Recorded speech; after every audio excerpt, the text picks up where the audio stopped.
What is up, guys? My name is Iceman, and today I'm bringing you a gameplay commentary. It's on the map Summit with a AUG with a silencer. I don't know why I said AUG, it's the AUG with a silencer, playing a little bit of domination. The gameplay isn't really the point of this video, though. I'm here to talk about whether you should prestige or not prestige in Black Ops 2. So, I did a similar video like this in Black Ops last year, about 1 year ago, on my Iceman3X channel. It said prestige or not prestige, and basically my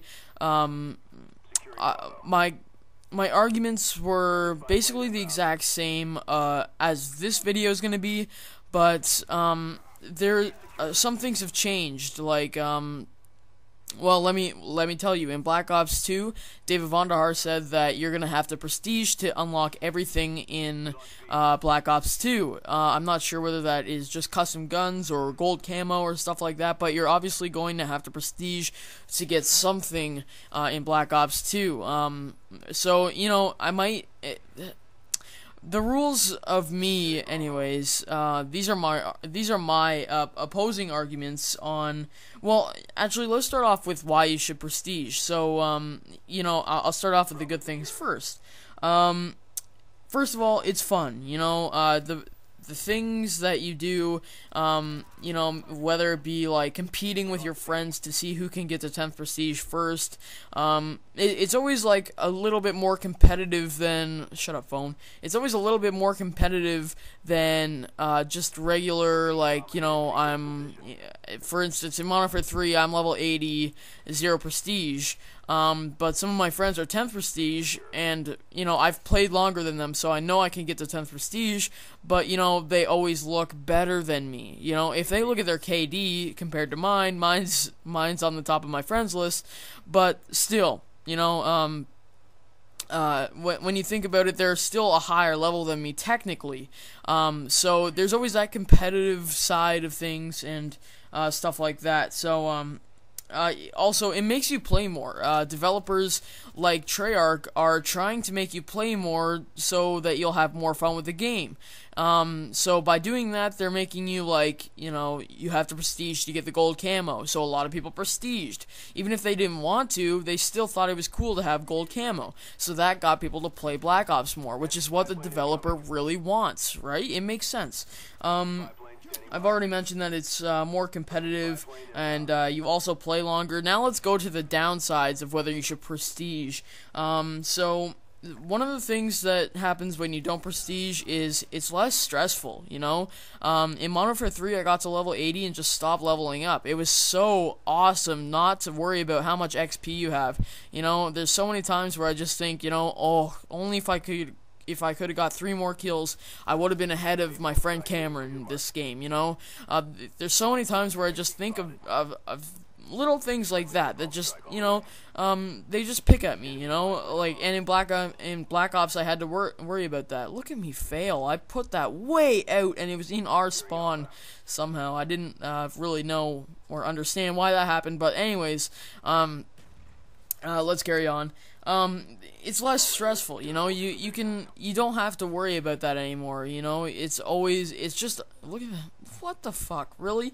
Come on, bro, come on. Also, you can have more fun with different weapons, so when you're leveling up, it's always important to, let's say for instance in Modern Warfare 3, it was always important to have either an MP7 or an ACR with you at all times, because if you got into tight situations, you could get out of them with an ACR or an MP7, you know, that's just the thing. Those were the two weapons that really stood out in my opinion, and in most people's opinions, those are the two weapons that stood out. So when you started your prestige, you really wanted those weapons. So in Modern Warfare 3, at least, you could use a prestige token to get those guns that you wanted, and it really made your prestige more fun. But if you're not tryharding and trying to level up every game, like me, you can experiment with different guns. Like in Black Ops, you could barely anyone use the Kypris or the Kipris or whatever you want to call it. not a lot of people use that over the FAMAS, but some games I wanted to, you know, it was just fun. It was just more fun to try different things, you know, things that, you know, if someone gets killed by me and they look at their kill cam and they're like, wow, that's weird, I got killed by a PM63, you know, anything to do, like, just to get, look at me, put that napalm on top of a building, that's gonna kill nobody, just simple little things like that, you know. If I can surprise somebody with a different kind of gun setup, I remember in Modern Warfare 3, the CM901 with a underbarrel attachment, like the shotgun or the grenade launcher, increased the CM901's fire rate, which was cool, you know, but whoever figured that out was obviously experimenting with different weapons, and I think that, you know, it obviously opens up that possibility that you could find something that works out for you instead of just an ACR and an MP7 every game. So, you know, that's another bad thing about prestiging, in that you don't have as much opportunities. Which leads me into my next topic. You're really stuck with the same guns for a while. You're usually in Call of Duty games, you get the shittiest weapons first, and you know, that sucks. You know, there's some exceptions, like, I'm trying to think of one.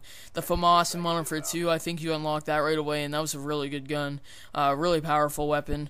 Things like that, you know, I mean, there's some exceptions, but for the most part, you're stuck with the same shitty-ass guns for most of your prestige until the end, and then you get to use the good guns, and then you end up prestiging again, and then you're basically stuck with the crappy guns for a long, long time. So, you know, that's one of the bad things about prestiging, and, you know, if you don't prestige, you can basically relieve that. Voice crack. How professional. Alright, guys, let's move on to my next topic, which is, it's not as competitive. So, this is one of the bad things about not prestiging. You know, it's not as competitive as I mentioned before. Some of my... Shut up, phone. Oh my god, it keeps vibrating. I'm so popular. Oh my god, it's really vibrating now. Okay. Let's finish this commentary off. So, some of my friends are 10th prestige, like I said, but I'm not. I mean, obviously my KD is the top of my friends list, but still, they're technically a higher level than me, which, you know, that's not as good for me, anyways. As far as how it looks, you know, people might misconstrue you as a beginner player, just got the game, who's level 80, and who's about to prestige into their first prestige. I mean, that carries on later into the game, as people start to realize you as you're not a beginner player, you're actually someone who's raping them, so a lot of people misconstrued that, but, in terms of Black Ops 2, I think I might have to prestige once or twice just to unlock everything. So hopefully I don't have to prestige more than once. That would be sucky, but you know, as long as I get my I don't need gold guns at all, so that's not really an issue for me. But who knows, I might start another account where I do prestige, I don't know. But anyways, guys, thank you for watching the video. If you did enjoy, make sure you leave it a like. It took a lot of editing and work to make all these videos for this week, so make sure you thumbs up the video if you enjoyed. And yeah, guys, have a nice day. I'll talk to you later. Like the video and subscribe if you haven't already. Check out my other videos. Bye. Self plugs, selfish plugs. Bye.